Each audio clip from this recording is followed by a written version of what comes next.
Greetings and welcome to another Encore presentation of Heart to Heart with Anna. Today's episode is from Season 5 of our show, when our theme was Miracles Do Happen. Today's guest is adult congenital heart defect survivor Diane Pucci. Diane is a dedicated advocate of the Adult Congenital Heart Association. She is also the moderator for the adult panel discussion at the Care, Hope, Discover 2016 conference in Boston, Massachusetts on November 11th through the 13th, 2016. For more information about the conference or to register, go to carehopediscover.com. That's Care, Hope, Discover with no spaces.com. Register by Tuesday, October 25th, 2016, and It's My Heart New England will pick one lucky person and refund that person's registration fee. Now, sit back and enjoy this program, The Miracle of Growing Up with a Congenital Heart Defect with Diane Pucci.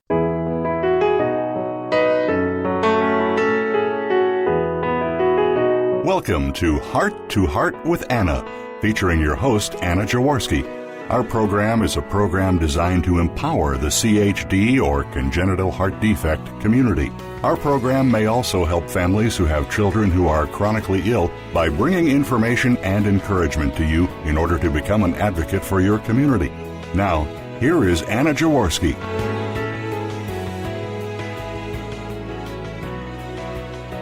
Welcome to the 5th season of Heart to Heart with Anna. Our theme this season is Miracles Do Happen, and we have a great show today. According to Dr. Jacqueline Noonan on Nature.com, when Dr. Robert Gross ligated a patent ductus in 1938, pediatric cardiology as a discipline was born. By 1961, pediatric cardiology became the first subspecialty board in pediatrics. The past 60 years has brought enormous progress. Cardiac ultrasound, color flow Doppler, and magnetic resonance imaging have made diagnostic cardiac catheterization almost unnecessary. Instead, interventional cardiac catheterization rapidly developed and is already able to replace surgery in the treatment of a number of cardiac defects. In the 1940s, Dr. Helen Taussig worked with Dr. Alfred Blaylock to develop an operation to save blue babies. The shunt created bears their names, the Blaylock-Taussig shunt. Dr. Helen Taussig is frequently referred to as the mother of pediatric cardiology. By the mid-1960s, open heart surgery was being carried out in many heart centers throughout the world. However, there was very little known regarding the natural history of congenital heart disease, so there was controversy over the indications of timing of repair. It was not until the mid-1970s that the mortality rate for surgery in infants decreased sufficiently for the procedure to become common. In 1966, Dr. William Rashkind introduced a very important palliative procedure, balloon atrial septostomy. These doctors were instrumental in saving children who would otherwise have died due to their heart defects or from complications caused by their heart defects. According to a Toronto Star Health and Wellness article, a half-century ago, only 20% of those born with a heart defect survived to adulthood. But with medical advances, today's survival rate is 95%. When children did survive the early surgeries in the 1940s, 50s, and 60s, it was often considered miraculous. It is because of these amazing doctors and far too many others for me to mention in a half-hour show that we now have over 1 million adult survivors of congenital heart defects in the United States alone. Today's show is the miracle of growing up with a congenital heart defect and features Diane Pucci, an adult born with a congenital heart defect who has seen pediatric cardiology grow and change as she has grown and changed. Diane Pucci loves the adventure of life and learning and meeting new people. Her big Italian family and great friends win the best of her time. Professionally, she has worked as a teacher to children with special needs. Prior to that, she was a child life specialist dedicated to meeting the needs of children and families in healthcare settings. She received her Bachelor of Arts degree from Bridgewater State College and her Master's at Wheelock College. She is a board-certified behavior analyst and earned a Certificate of Advanced Study in Special Education Administration. She has lived and worked in Chicago, New York City, and Naples, Florida. In her private life, she is in constant pursuit of traveling and exploring the foods and customs of other cultures. Where she can, she sneaks in time for her love of reading, movies, cooking, and theater. Most importantly, she is a dedicated advocate of the Adult Congenital Heart Association, or ACHA. Welcome to Heart with Anna, Diane. Hi, how are you? I'm doing great. How are you doing, Diane? Okay, I have a bit of a cold, so Please bear with me. I have my tea handy. Hopefully you can hear me okay and I won't gravel too much. Well, Diane, I so enjoyed meeting you in Boston at the Body, Mind, and Spirit Conference. I was taken aback by how many changes you have seen occur in cardiology over your lifespan. So why don't you first tell us about when you were born and what your heart defects were? I was born in the best time. I was born in 1958 at the beginning of the science and tech revolution, often known as the space age. They were making huge advances in medicine and cardiology. These were the good madmen, and they were developing all kinds of wonderful things that have allowed us to have a fabulous quality of life. I was born in Boston, right across from Children's Hospital in Boston, actually, at a place called the Lion Inn. And as soon as I was born, they basically walked me across the street. They noticed there was something wrong. I have an L-TGA, so it's a left transposition of the greater arteries, VSD, which was closed, and I have some residual pulmonary stenosis. I suffered a complete heart block at age 9, and that resulted in my being one of the first children that they implanted a pacemaker in. Wow. You had a heart block at age 9? At age 9, yeah. Wow. That's just amazing that you said you were amongst the first children to receive a pacemaker?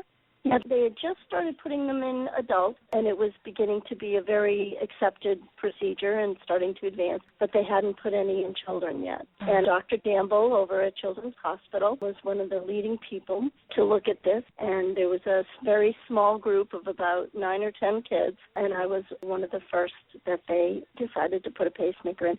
After my heart block and I was hospitalized, they put it in on the exterior. There was this box on my arm for a couple of days just to see if it would work. And then they took that off, and then they talked to my parents about having one implanted. Oh, my gosh. That must have seemed so odd. You were 9 years old. You were old enough to understand what was going on. And so to see that box on your arm and know that that's what was pacing your heart if you needed it, that must have seemed so strange. And yet maybe so cool. Yes, my life has been a little like that, strange and cool, all at the same time. That's a good descriptor of my life, strange and cool. I've always been, my whole life sounds a little bit like science fiction at the different stages, and yet it's, of course, worked very well for me. I embrace it all. Yes. You should. I mean, it's just so amazing that you were born at, it seems like, an optimal time for when pediatric cardiology was exploding. And it was just really getting started, and yet how scary. You're kind of one of the pioneers that helped everything get off the ground. So you didn't have the switch procedure. You didn't have the mustard procedure. They just corrected your VSD. Yeah. So that was when you were an infant. What about after that? No, that was when I was 9. They wouldn't do surgery on me as an infant because, again, they had just sort of developed the heart-lung machine. You needed to be fairly strong and big for that. They didn't have the technology to do it on an infant, so they wanted me to grow a little. So they weren't able to do any surgery on me until I was 9 years of age. Wow. Did you have a problem with being blue when you were little? And were you allowed to go to school and be around other children, or did you have to stay home? I was allowed to go to school. They watched me closely. So I didn't participate in recess or gym, I think, through 4th grade. And if I did participate in gym, it was very limited. I would get winded and turn blue very, very easily. Right. Oh, that's completely understandable. Yeah. So it was very hard in that respect, in that I felt kind of different and special, yet I felt very different and left out because I couldn't run around with the other kids, especially on a cold day in New England. I would turn blue, and I hated recess. I couldn't wait for it to be over because I would be so cold. Did they make you go outside, so you just had to stand around outside? Yeah, I did, but it wasn't like a torture thing. It wasn't like they weren't aware. I never asked to go in. I didn't think to. When you're 7 and 8, you just sort of stand there. And they knew that I wouldn't run around.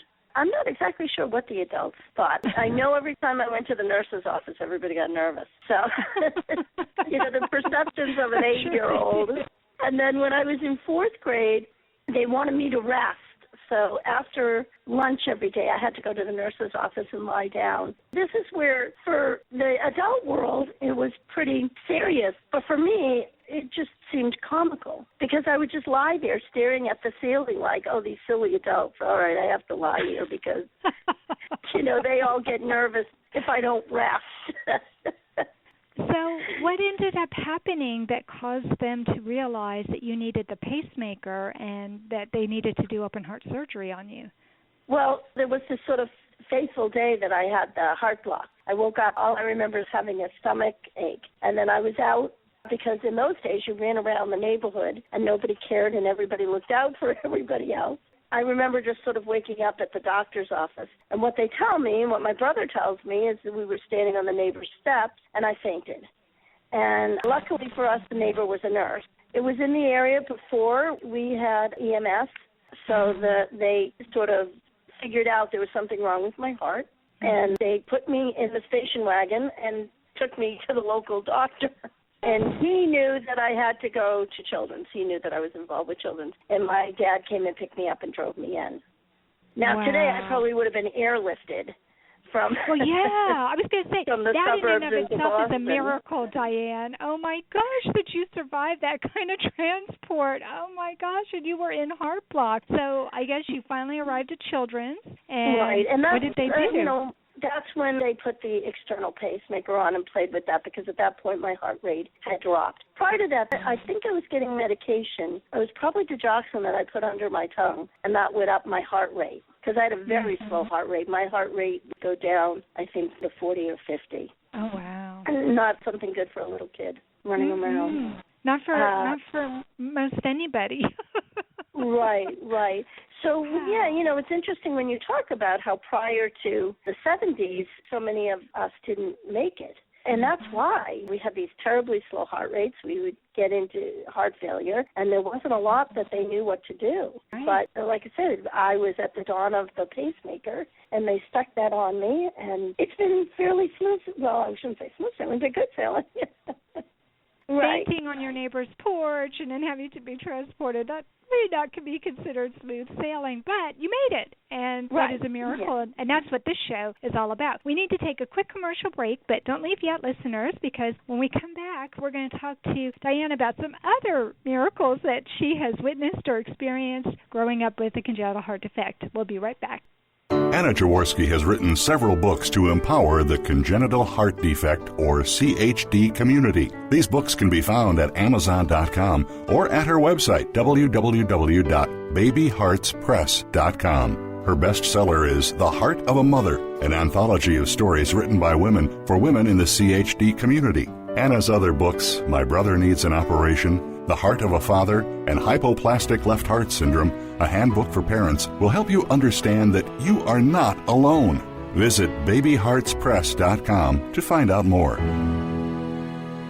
Welcome back to our show, Heart to Heart with Anna, a show for the congenital heart defect community. Today our topic is the miracle of growing up with a congenital heart defect, and our show features Diane Pucci, an adult born with a congenital heart defect who has seen pediatric cardiology grow and change as she has grown and changed. And we just finished talking with Diane about what her heart defects were and when she was born and some of the changes she has already seen, such as not having to wear a pacemaker on her arm, but actually having one in her body. And so now we're going to talk a little bit more about some of the other miracles that Diane has witnessed or experienced. This show is all about miracles, and just seeing that you survived that one transport when you had passed out by being in heart block, that was probably not even the first, but definitely one of the major miracles that has occurred in your life. So can you tell me about some of the others?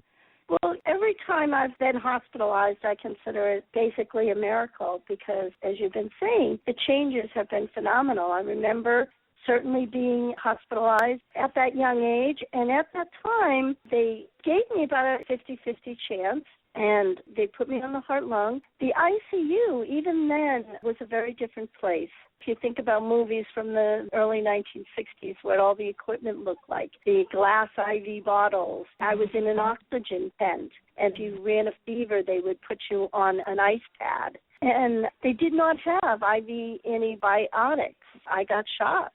So for a little kid to keep getting shots, 2 shots every 4 hours, and some of it was thick penicillin, it was a lot to endure, and yet I think of the advances through the years, and then I think about each progressive hospitalization. And the first time I got a pacemaker, I was put in the ICU and stayed a week.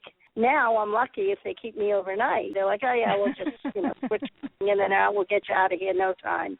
Yeah, that's a huge difference. Yeah. The developments we take for granted so much. Talk about miracles. Antibiotics. Mm-hmm. you can't. Yeah. I am forever grateful for how much good those things do and how they've kept me alive. Right. Having had 2 courses of endocarditis in my life. The first one when I was 4 and the next one when I was, I think, in my 40s. So, again, the first go-round was very traumatic and a lot of shots. And the second one, I had antibiotic therapy in my house. And I attached it and unattached it myself and was able to go to work and attend my parents' anniversary party.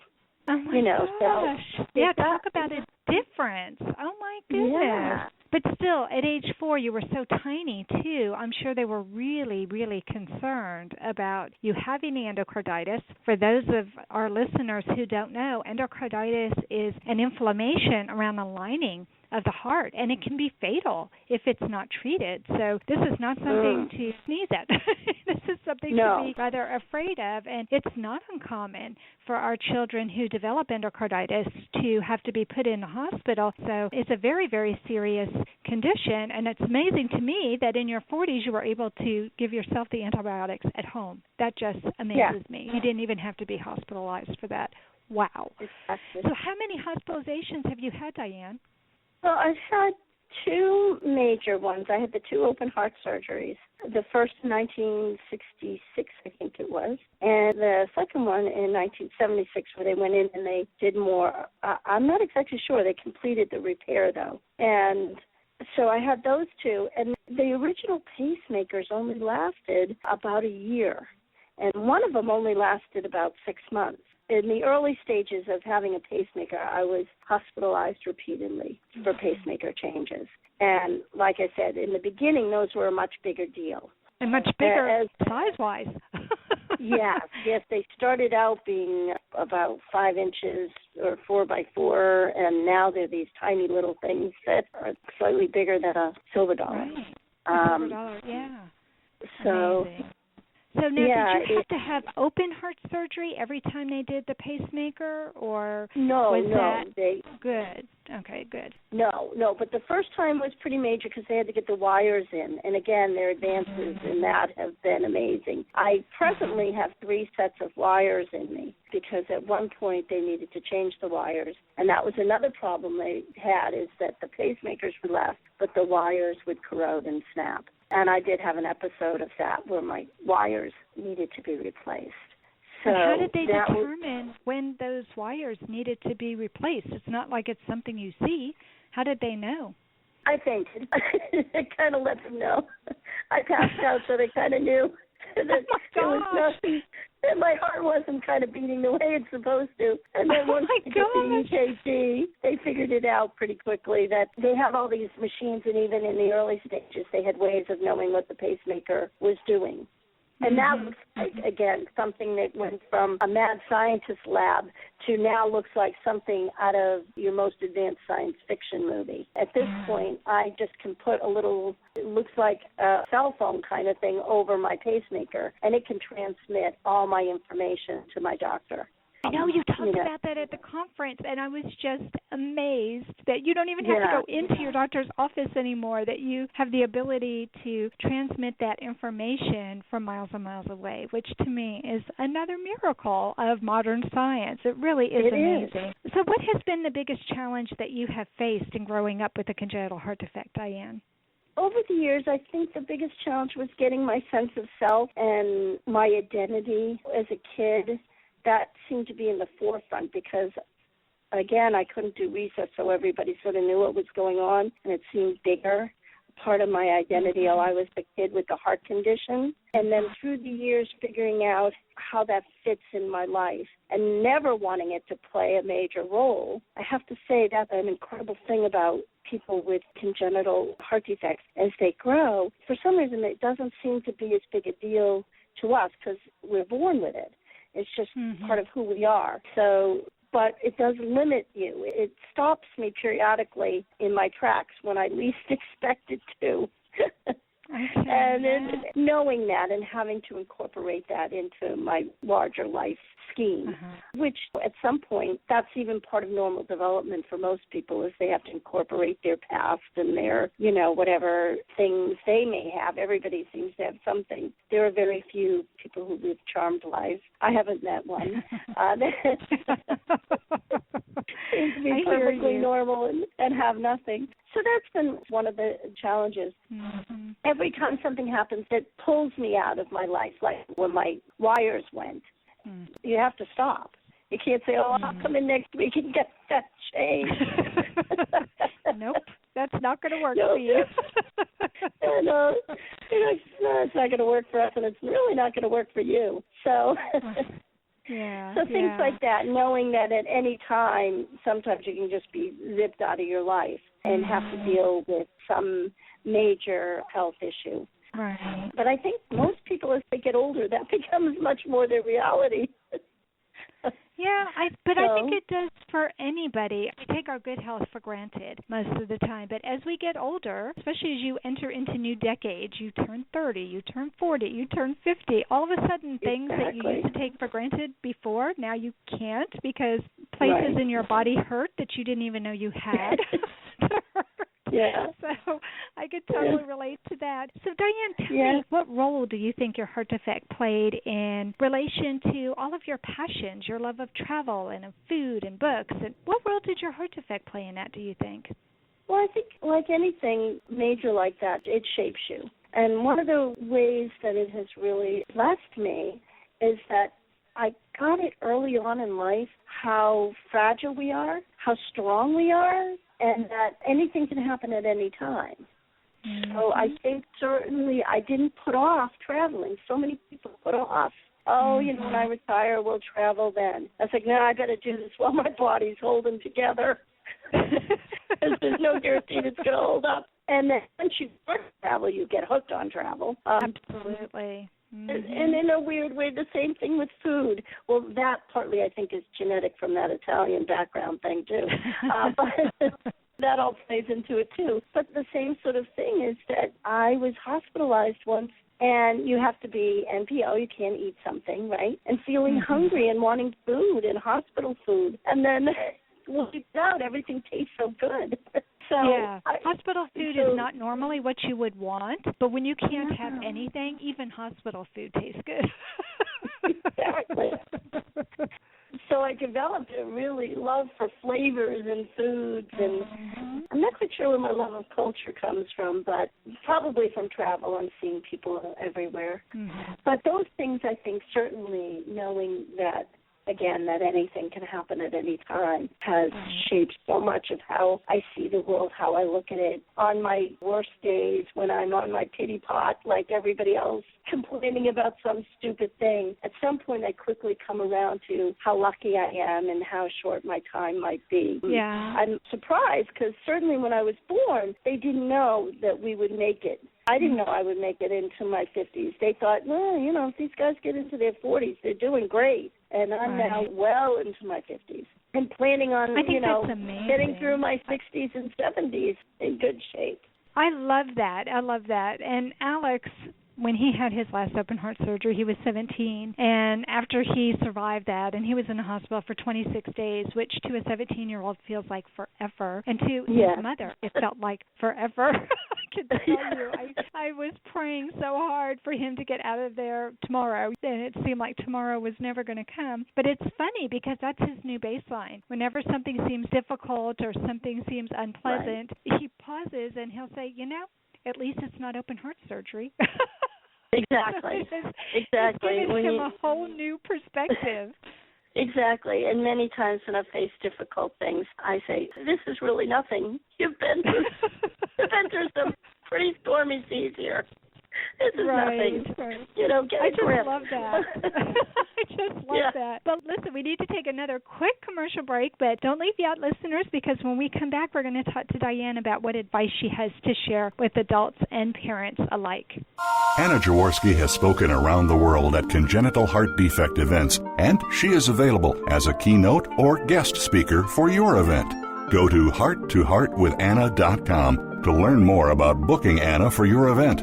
You can also find out more about the radio program, keep up to date with CHD resources and information about advocacy groups, as well as read Anna's weekly blog.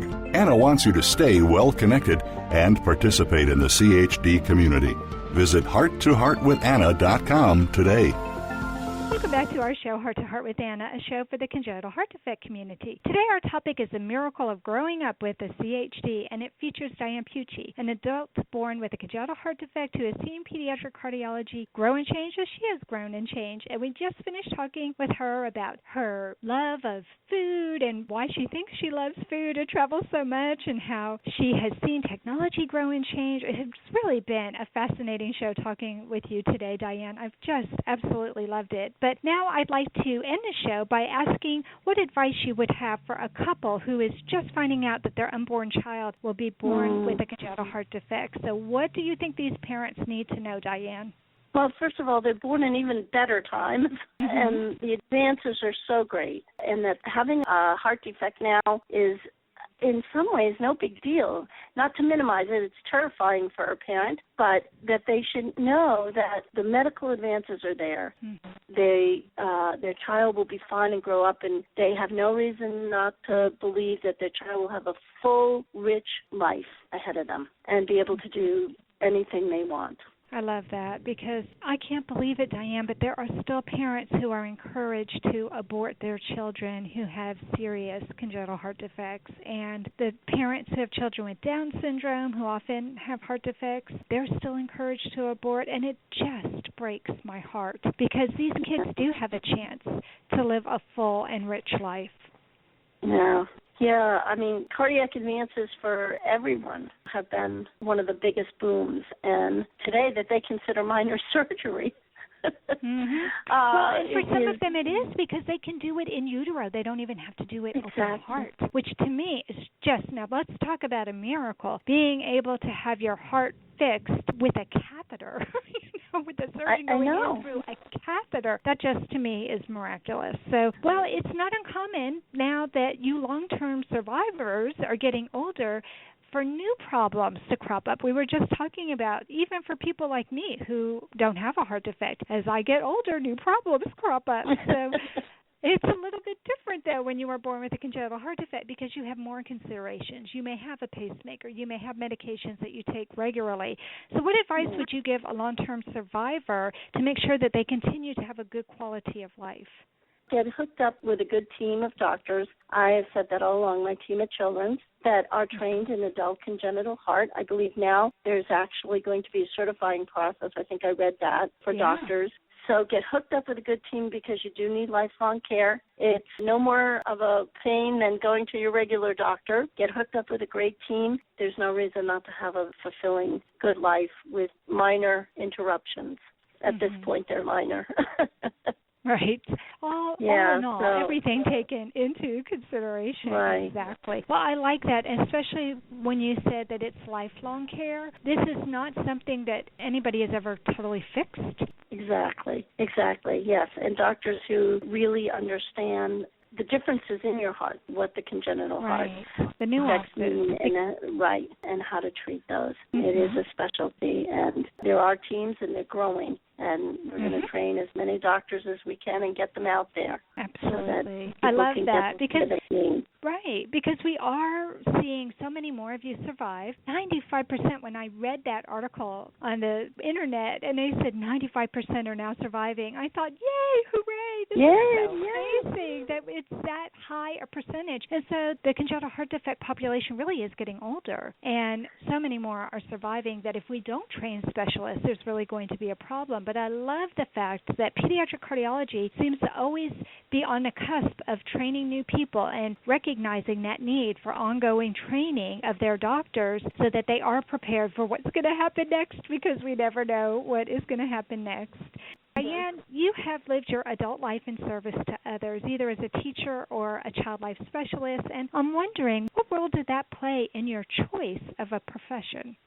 My first years working, I was a child life specialist, and that is a direct connection. When I was in the hospital as a young child, you could only have visitation. Parents didn't have rooming in, and parents could only visit for a couple of hours in the afternoon or evening. And there was a playroom, and that was a pretty important place. That was the only place that you felt kind of normal and safe. So when I got older, I wanted to be one of those people that worked in the playroom. And it is a specific profession that's trained, and there are colleges like Wheelock and Utica that have degrees in child life. I spent a lot of time as a child life specialist, and one of the things I'm most proud of is during my first years as a child life specialist, working with the Association for the Care of Children's House, which is no longer because it's not as much needed. One of the things we did is we pushed for there to be rooming in, for there to be 24-hour visitation with children. And we worked very hard for that and pushed it at all the hospitals, and talk about advances and miracles. Doctors and the medical profession understand the needs and developmental needs of children through the years. So that is a very, very direct connection. And in terms of teaching, I'm not exactly sure. I just sort of gravitated into that and always had a fascination with how people become the people they are. In a way, being a special needs kid, I get them. I understand them. Right, so, right. And you I know what it's understand like the to be parents. that kid. Yeah. Yeah. I mean, you've experienced it, so it makes it more salient to you, don't you think? Exactly. Well, it has been a delight talking to you, Diane. Oh, the pleasure has been all mine. Thank you so much for having me.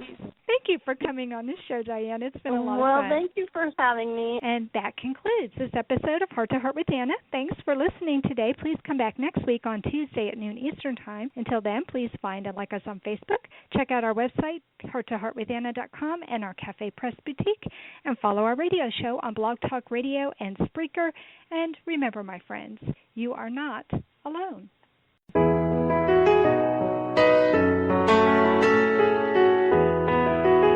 Thank you again for joining us this week. We hope you've been inspired and empowered to become an advocate for the congenital heart defect community. Heart to Heart with Anna, with your host Anna Jaworski, can be heard every Tuesday at 12 noon Eastern Time. We'll talk again next week.